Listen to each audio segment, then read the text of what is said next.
Welcome back to Northman Reviews, everyone. I'm John, and here we go. We're almost done. I can't believe we've gone through.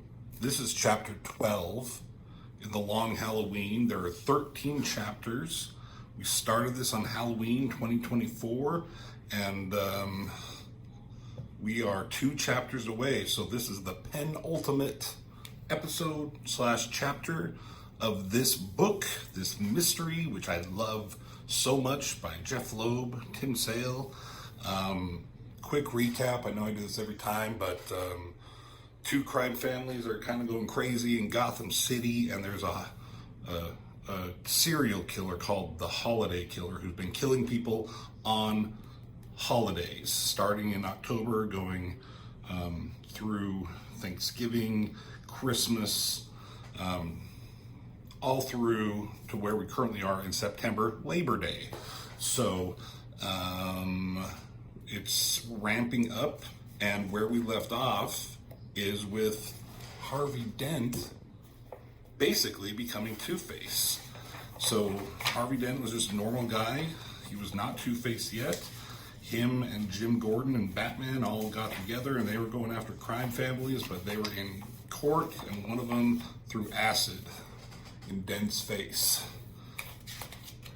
It was kind of a really creepy moment, and yeah, then he kind of went crazy, stabbed a surgeon, and busted out of the fucking hospital. So that's where it ended, and here we go, chapter 12, Labor Day. So huge fucking close-up of Two-Face, or I mean, do we even call him Two-Face yet? He's not quite Two-Face. He's really close though. So there's Harvey. His face is all bandaged, wrapped up. Again, great art by Tim Sale. It's I hope people are enjoying his art. It really works for this story. And he's face to face with Solomon Grundy, who we haven't seen since back in the 2nd chapter in Thanksgiving here. But he lives in the sewer, and that's where Harvey Dent runs into him. And Solomon, he just starts saying his little rhyme. Solomon Grundy, born on a Monday. And Harvey Dent, he's not quite crazy Two-Face, so he's like, what are you? And he tells him, and he's like, oh, ask this dumb question. There's some inner monologue of Batman as he's kind of narrating the story here, talking about Harvey disappearing, and it's been a month or so since he's been gone. I should have done my research a little bit more when I did the last chapter, on a side note, because it was that chapter was the Roman holiday, because there's no holiday in August really, so they do the Roman holiday, and I just kind of picked a random day, which was at the end of the month. But if I would have looked, they actually give a day that this happens early in August, and I did it at the end of August. So a month has passed in story timeline wise when this happened to Harvey to where he is now, so to speak. Almost a month, 3 to 4 weeks, right? So he's been gone, no one knows where he is, and Batman can't find him, no one can find him, but he's in the sewer. So Solomon Grundy, and he becomes violent towards Dent, and he's saying, is Solomon Grundy born on Monday, over and over, and all Harvey can think to do is to just recite the poem back. Solomon Grundy, born on a Monday, christened on a stark and stormy Tuesday. And that kind of gives him pause. Married on a gray and grizzly Wednesday, ill on a mild and mellow Thursday. And he's like, wow, what's the rest of it? God damn it. You see Solomon starting to calm down and sitting down here. Worse on a bright and breezy Friday, died on a gay and glorious Saturday, burned on a baking, blistering Sunday. It's like, is that what you did, Solomon? Did you come back? Can a man live two lives, he says? Oh, we're getting with the two motif already. I don't know really what's up with Solomon Grundy. I only know him from like the Justice League animated show. So if people can tell me what the history is and what he is, he's died and come back, I guess. So that's kind of a weird thing. So here's Jim Gordon, and he's talking with Batman. They're talking about like how fucking Harvey, he's kind of gone crazy, and they think that he is the holiday killer. They think that Harvey is. They're talking about the evidence. They found a gun in his briefcase. There's been a ledger that Carmine gave him, or somehow he got with all the holiday victims, and like Gordon is basically coming to the realization that Batman has been suspecting since April Fool's Day at least, that Harvey Dent is Holiday. And not a lot of backgrounds. I mean, we put some backgrounds here. That's some great stuff going on here, and it sets the tone for the sewer here. But when we get out to these guys, it's just a, cloudless, starless night. So you see some buildings back here, but there's just not a lot, just this depressing, like, tone of colors, just dreary and, depressing. So he's yelling at Batman, like, how long have you known? He can't answer him. Great shadow work going on in here. But Batman says, like, I don't believe that, like, we've lost the man. I won't believe it. I can't give up. He's like, yeah, but what if you're wrong about that? What if he's is a psycho murderer, and we're, what are we gonna do? He's like, yeah, but what if I'm not? It's like, okay. He's like, just find Harvey, do what needs to be done. Great shot of Batman with the shadow, him standing in shadows, Batman shadow. So we go to Carmine Falcone in his penthouse, and there's a great shot of Batman there. He's looking for Dent.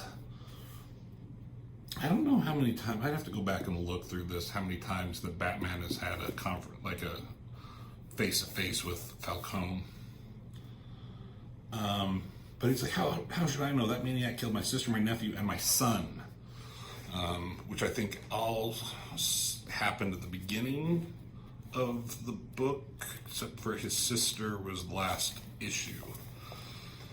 And then Carmine yells at him, Batman here. I love he's just hanging out on this fence. He's just balancing on it, standing tall and creepy looking here.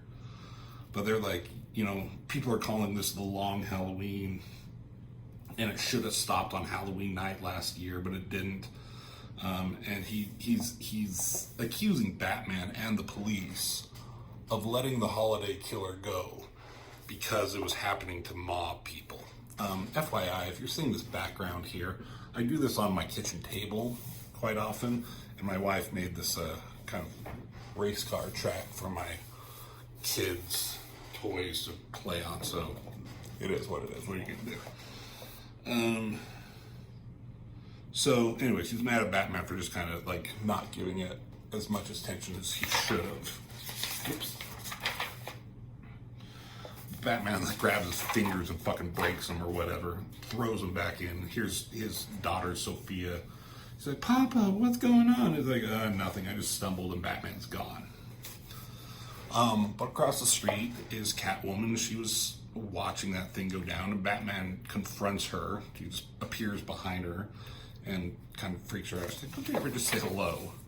Batman's like, why, whenever I'm around Falcone, you're here too? You're always there, he asks. He's like, I want the truth.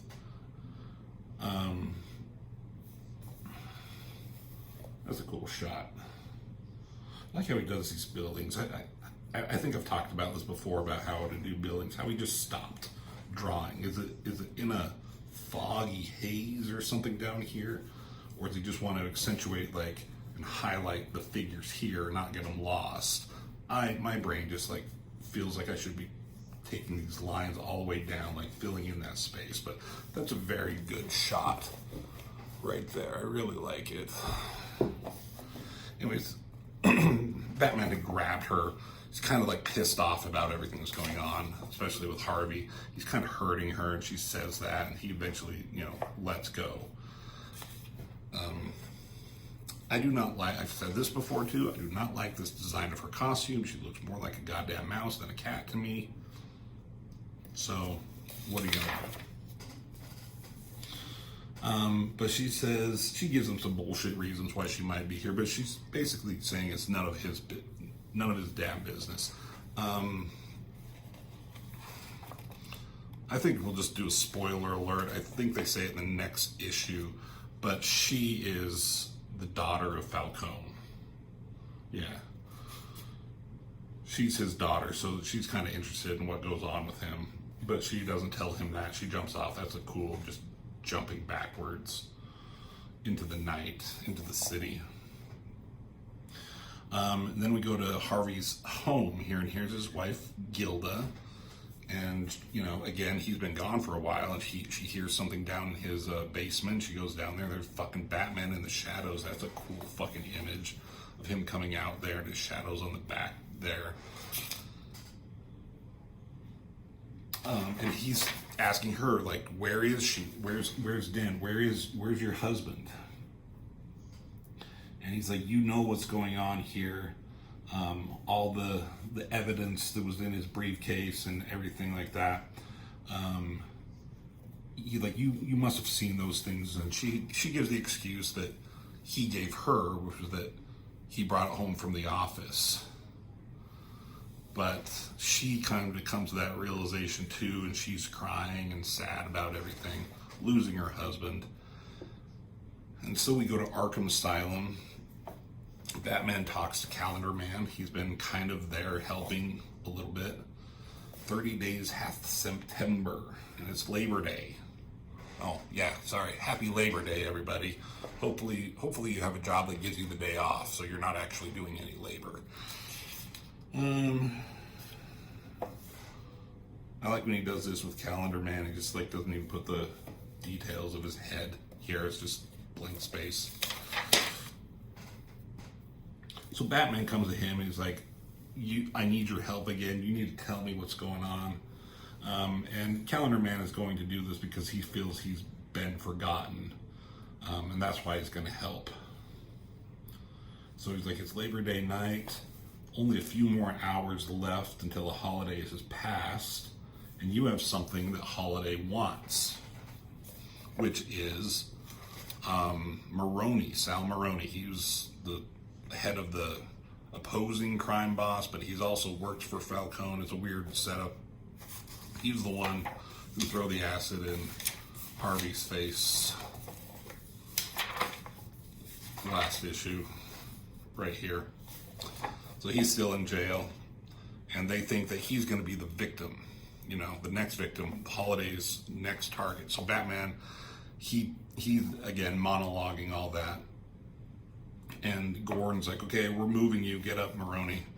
And has this big cop dude with him. Again, more shit from Batman. Doesn't really matter. Basically saying the same stuff, just more eloquently than I'm putting it.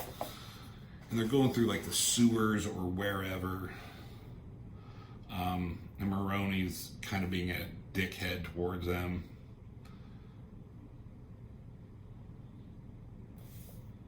And Gordon says, after everything you've done to Dent, to Harvey, I almost wanted to just let him have you. That's a cool silhouette there of Gordon right there. And he starts laughing, what, Dent coming after me? Because they still think, everyone thinks he's a Holiday killer, right? It's like, that's why you're moving at me? Let him come. And then all of a sudden, 2 shots hits him, boom, boom. And suddenly, it moves into the format of the Holiday killings. And again, I say this, but every time there's a Holiday killing, it's in this 6-panel format where the colors are toned down. It's black and it's gray toned, and you don't see anything much. Just the Holiday killer coming out. So here's the Holiday killer suddenly. He's shooting at this guy, at the other police officer, shoots him several times, but during the scuffle, the hat comes off, shooting him. Jim Gordon, he's there, he's on the ground. You know, this is the first time any character of major importance has had a face-to-face with Holiday Killer. The Holiday Killer. Mostly it's everyone else who's like the victim or someone who's gonna die. Except Riddler. The Riddler saw who this was, I think. Well, he had a face-to-face. I don't know if he realized who it was. Anyways, Jim Gordon's there, and the Holiday Killer has his gun pointed at him. Commissioner Gordon grabs the flashlight and points it up. There's the Holiday Killer. And you might be asking yourself the same question I was when I first read this. And who the fuck is this? And this is Alberto Falcone. This is Falcone's son, who apparently was thought to be dead. He died on Christmas Eve. Here he is. But if you look at this scene, you don't see the Holiday Killer at all. You just see the hand and the gun. So there's him on the boat. There's, I think that's his aunt. Or his son. No, aunt. That's Falcone's son. Yeah. So that's his aunt, nephew. So a hand unscrews the light bulb, but there's all the light bulbs back here. The gun shoots. He keels over. He falls over into the water. So he faked his own death. And when you go back, at the time you read this, and you just assume it's another Holiday killing because it's just in that format. But you don't see the Holiday Killer at all. So you go back and look at it and you're like, oh. So nice, red herring or whatever you call it. Throw us off the trail of who might have done it. Like I was like, I don't even know who this is. I wish maybe it would have struck me more if I did realize at the time, but I did have to go back or read the next pages and they tell you who it is. But that's Alberto Falcone. That is the Holiday Killer. And that's the end of the chapter, the Labor Day chapter. He did hit Maroni here, and he's face to face with Gordon all by himself because this other officer is down. So that's a pretty big fucking cliffhanger. These issues originally came out on a monthly schedule, I think. I don't think they put them out on the holidays like I'm doing here. That would have been kind of cool. I think they just did it on a monthly schedule. So you would have to wait another month for the next one. I'm not going to look at too much because it kind of gives away more of the story that I want to give away. But the last chapter, we can look at this right here.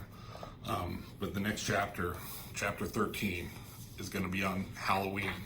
So I will see you guys again on October 31st on Halloween. So that's nearly 2 months. This is the beginning of September, and that's the end of October. So you won't see the next one for a couple of months. So, again, great book, great chapter. Everything was building up to this. Like there's hints and clues, and maybe we'll look at that more in depth, seeing how he did some of these and like what the clues left were. That might be a fun thing to look at. So thank you all for watching. I hope you're enjoying this as much as I am. Hit the like and subscribe buttons, do all that. And as always, I will see you in the next video.